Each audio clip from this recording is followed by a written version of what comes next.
Welcome to Study Loop. This is the answer to Chapter 27, problem number 58 from the Smith Organic Chemistry textbook. And this problem is asking sort of a lot of us. It asks us to draw the stereochemistry, or draw the structures including stereochemistry of these two methyl esters of endiandric acids D and E. We're told that they're formed from two successive electrocyclic reactions, two electrocyclic ring closures. And then we're also asked to draw the product when the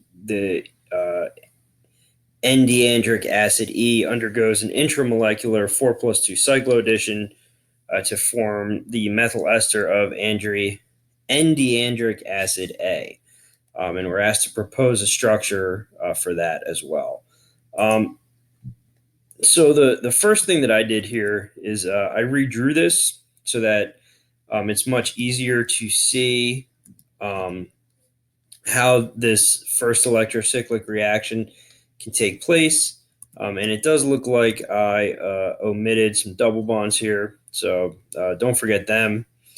So there are double bonds there as well. So then the first thing to do is to think about this first electrocyclic reaction. So the electrons are going to move like this.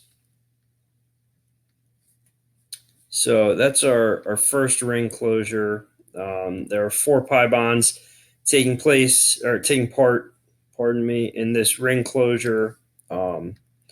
And so using the rules that we've learned, 4 pi bonds, it's going to be conrotatory. 4 is obviously an even number.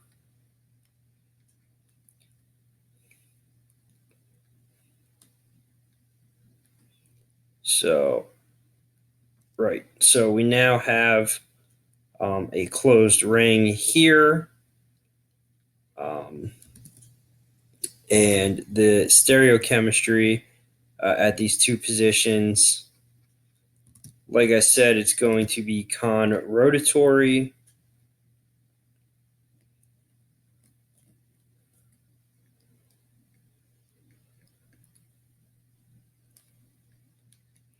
So we're going to have trans stereochemistry here, CO2CH3. So then, we were told that this is going to be successive electrocyclic ring closings. And so now we're going to have these 3 pi bonds participating. 3 is an odd number. So this is going to be a disrotatory electrocyclic ring closing. And so we can draw how the electrons are going to move. Oops. Let me go back and fix that. Right. So it's better. So the electrons are going to move like that. And now the system that we're going to end up with is, we're going to get a set of enantiomers. So as I said, it's going to be disrotatory.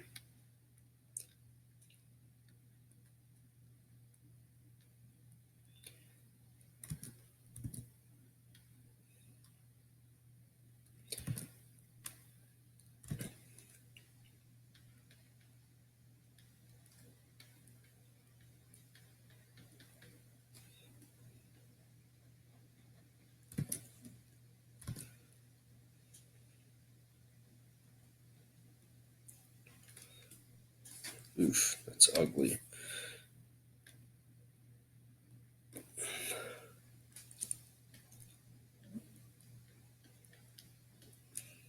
So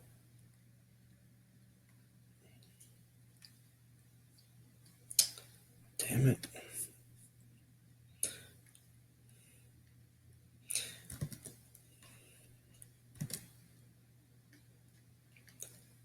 So this is going to be one possibility. And then the other possibility is going to be the opposite enantiomer. So that's going to look like this.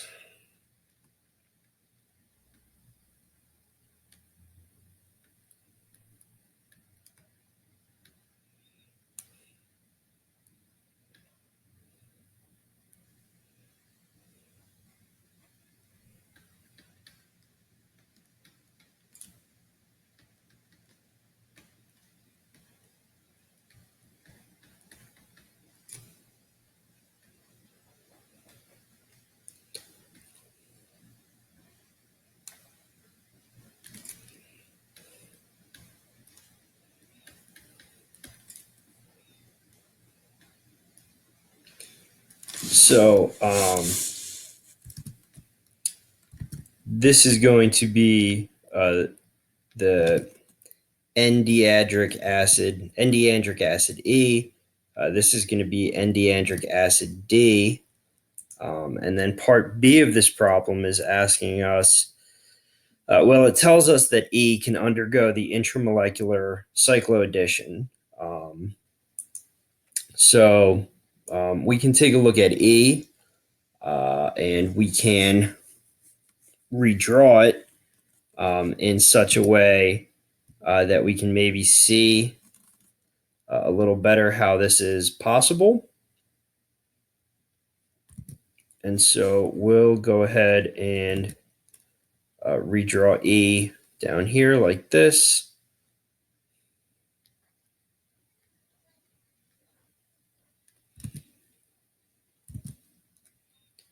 So a little three-dimensional work here, unfortunately.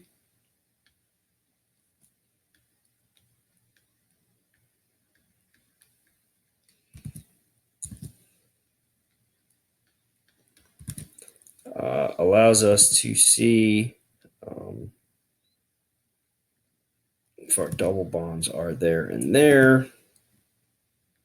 And up, down, up, down, up. Down.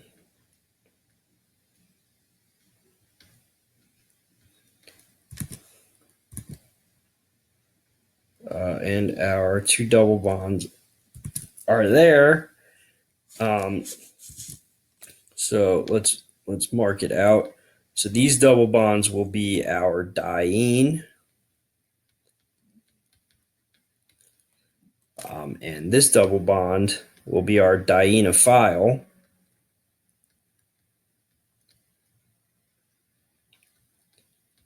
Or our alkene. And so they are going to undergo this 4+2 cycloaddition. This Diels-Alder reaction. And what we end up with when we draw that out looks like this.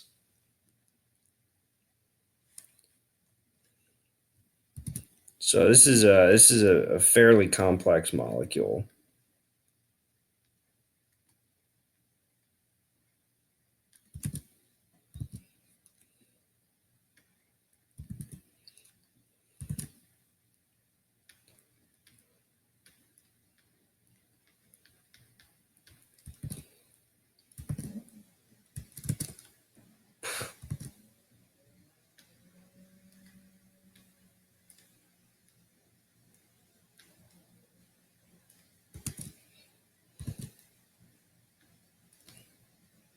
Bond there.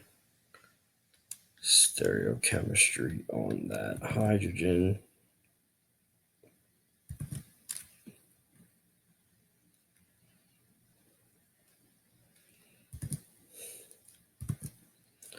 Stereochemistry on this hydrogen.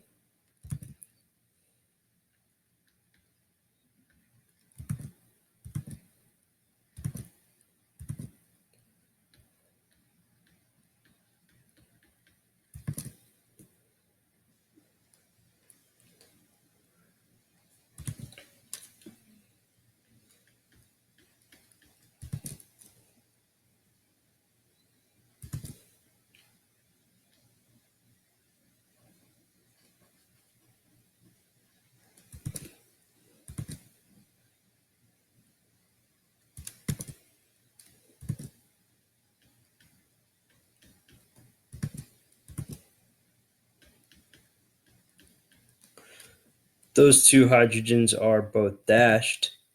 And then this hydrogen is going to be wedged.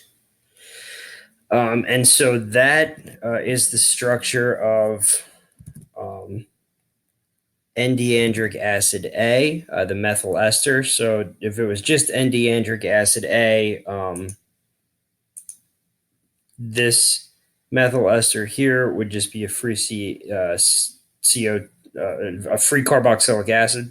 Pardon me, but it's not. It's the methyl ester, and so this is the product of the Diels-Alder reaction between this side chain diene and this the alkene that I've marked in the six-membered ring.